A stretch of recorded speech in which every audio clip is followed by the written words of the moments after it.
It's a fucking war out there.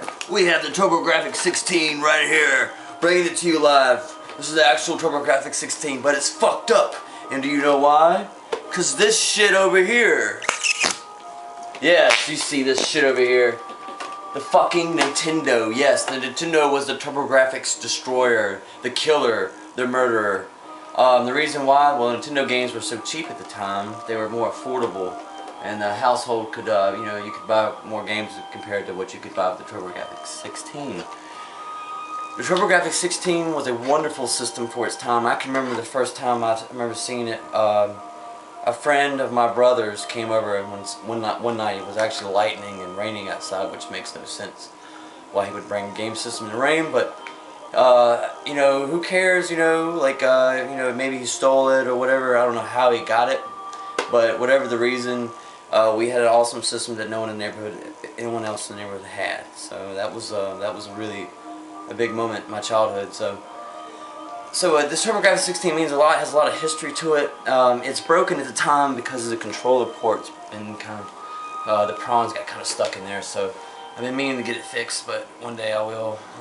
But what I'm here today to talk about is about the Turbo Grafx 16 video games as compared to the Nintendo games that were out at the very same time, which then most of these games are 1985, whereas these were 1988 and on up. I think I heard recently on the internet that they didn't stop producing them until about 1999 for Turbo Grafx in Japan. But Nintendo made over 800 games, 700 of them being licensed, 100 of them actually being like unlicensed games.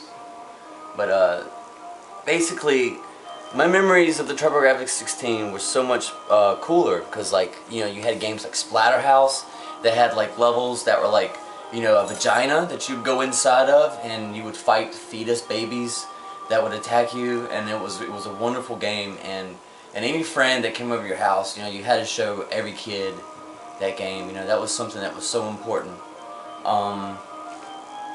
You know, for street cred, of course. You know. But of course, you know, I would like to say that Nintendo had such games as Ninja Gaiden, Shadowgate, which I think is a game that goes untalked about. Was a really good game for its time. Monster Party, I really enjoyed Monster Party and games like that. But also, you know, you have your shitty games like Fester's Quest and the Addams Family and Nightmare Before Elm Street, on Elm Street, and then Dr. Jekyll, Mr. Hyde, and Ghostbusters, and Ted Excellent Adventure. These games really sucked, and mostly because the people who made them really didn't care about them because they're just being pushed out. But two of the games I really loved and really spent a lot of time with was Fax Anadu and Exezies, which were two very unique games that kind of just drawed my attention. I really found them fun, and I would go ahead and throw Monster Party in there too, because Monster Party had that imagination that everyone really wanted. As far as hard, you know, Nintendo by far, you know, because the Turbo Grafx 16 games, well, basically, the Turbo Grafx 16 games, they were playable. You know, you could actually, you know, get pretty far in those. You know, they give you enough continues sometimes.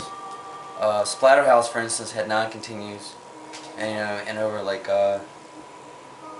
was it 9 stages, and there's a lot you can learn from these old games. They'll teach you a lot about new games. You really don't have a challenge nowadays with the checkpoints and everything that they give you, whereas these old games really didn't have much. But so that's about it.